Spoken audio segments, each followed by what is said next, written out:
Guys, kamu udah denger belum? Kalau ada sebuah kisah 13 orang anak laki-laki yang kejebak di dalam gua itu berhasil selamat dan bertahan selama 10 hari tanpa makanan dan minuman. Nah, kisah ini tuh menyebar ke seluruh dunia dan menyeret ratusan tim penyelamat dan penyelam profesional. Bahkan, satu di antara penyelam itu tewas dalam penyelamatan. Jadi, di tahun 2018, anak-anak tim sepak bola remaja baru saja selesai latihan sepak bola di daerah pegunungan utara Thailand. Nah, pelatih mereka itu namanya Ekapon, umurnya 25 tahun. Dia dikenal sangat dekat dengan murid-muridnya. Nah, setelah latihan, beberapa anak itu ngusulin untuk jalan-jalan ke Goa Tam Luang. Nah, gua ini itu besar, panjang, punya banyak lorong berliku, tanjakan, dan turunan. Nah, buat anak-anak remaja, ini itu seperti tempat bermain, sekaligus tantangan. Mereka berjalan semakin jauh ke dalam. Mereka nggak sadar kalau di luar itu hujan mulai turun. Air perlahan mulai mengisi cekungan di jalur dan menutup akses keluar. Nah, saat anak-anak ini hendak keluar, lorong yang tadinya kering itu sekarang berubah menjadi sungai bawah tanah.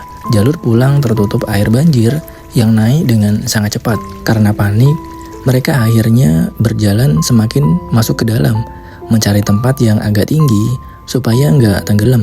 Nah, sore itu ada seorang petani yang melihat belasan sepeda terparkir berjejer di dekat pintu masuk gua. Karena gua itu terkenal sangat berbahaya di musim hujan, lalu mereka itu ngelaporin ke tim SAR. Nah, malam itu juga tim SAR mengerahkan sebanyak 22 orang. Namun setelah menyelam di jalur gua yang terendam air tersebut, mereka kembali muncul dan mengatakan kalau air terlalu keruh sehingga mereka nggak bisa ngelihat apapun di dalam sana. Kemudian mereka mendatangkan penyusur gua terlatih bernama Vern Usworth dan tim penyelam laut. Setelah beberapa kali mencoba masuk, akses ke dalam benar-benar sudah tertutup air dan lumpur. Nah, dengan medan yang berkelok-kelok, naik turun di dalam air berlumpur, mereka belum juga menemukan korban. Dan tangki oksigen mereka juga mulai menipis. Dengan pertimbangan keselamatan, tim akhirnya menghentikan pencarian dan kembali ke mulut goa. Nah, saat itu hujan itu emang lagi turun, guys. Nah, karena hujan itu nggak kunjung reda, goa itu benar-benar nyaris terendam banjir. Tim pun meminta pemerintah dan warga untuk membantu menyedot air menggunakan pipa-pipa besar untuk mengurangi genangan. Nah, saat itu mereka juga mengundang 3 penyelam profesional untuk membantu menyusur gua tersebut. Jadi, dalam kasus ini itu mereka mendatangkan 4 penyelam profesional. Setelah mendatangkan para pakar dari berbagai negara, hingga 3 hari berlalu, mereka itu belum juga menemukan korban tersebut dan pencarian terpaksa dihentikan. Keesokan harinya setelah hujan mulai reda, pemerintah mendatangkan pompa pipa yang lebih besar untuk menyedot genangan di dalam gua. Nah, upaya ini sedikit memberikan harapan karena dalam 1 jam aja mereka itu berhasil ngeluarin air sebanyak 1 juta liter. Setelah 2 hari proses pencarian yang penuh rintangan, tim penyelam profesional ini nyaris menyerah karena tangki oksigen dan tali yang mereka gunakan itu nyaris habis. Nah, ketika mereka memutuskan untuk naik ke permukaan air untuk kembali ke mulut gua, di saat itulah saat mereka muncul dari air, mereka tuh ngelihat ada 13 anak laki-laki sedang duduk di gundukan pasir. Setelah 10 hari, akhirnya mereka berhasil ditemukan dalam keadaan lemas, kelelahan, lapar, dan kekurangan oksigen. Nah, setelah menenangkan ke-13 anak laki-laki ini, penyelam tersebut kembali ke mulut goa dan mengabarkan tim gabungan untuk mengevakuasi para korban. Namun, di titik inilah tantangan itu sebenarnya baru dimulai.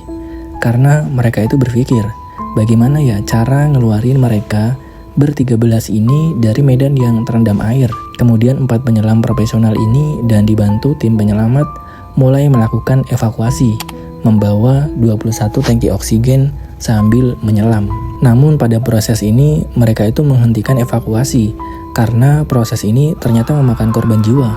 Salah satu anggota penyelam meninggal dunia setelah kehabisan oksigen di dalam jalur yang terendam air. Setelah mendengar kabar ini, semua orang yang udah menunggu di mulut gua itu merasa sangat terpukul. Namun, upaya ini tetap harus dilanjutkan, mengingat diperkirakan hujan akan kembali turun.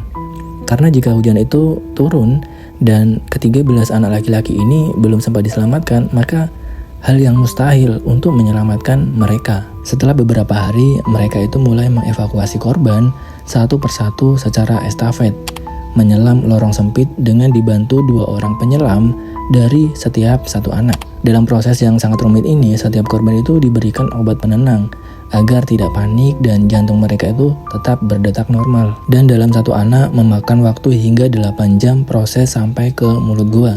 Sedangkan di dalam gua itu ada 13 anak yang sedang berjuang. Nah, mereka ini bingung guys, memutuskan siapa yang paling duluan untuk diselamatkan.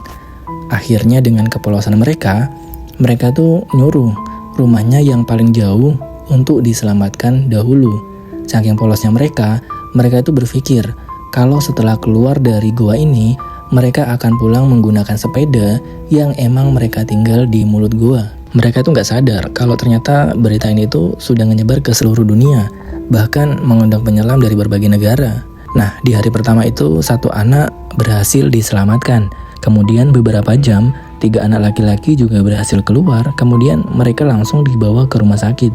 Nah, keesokan harinya, 4 anak laki-laki berhasil diselamatkan, dan sehari berikutnya, 4 anak laki-laki dan pelatihnya berhasil diselamatkan dan dibawa ke rumah sakit. Dan akhirnya ke-13 korban ini itu berhasil diselamatkan setelah kejebak di dalam gua selama 10 hari. Dan beruntungnya ternyata salah satu korban tersebut dulunya pernah berlatih menjadi biksu, dan ia ngelatih semua anak-anak untuk meditasi dan menjaga kondisi tubuh selama 10 hari mereka kejebak di dalam gua tersebut. We see you soon. As we left, pretty much all of them came and hugged us individually. I made them a promise that I would come back.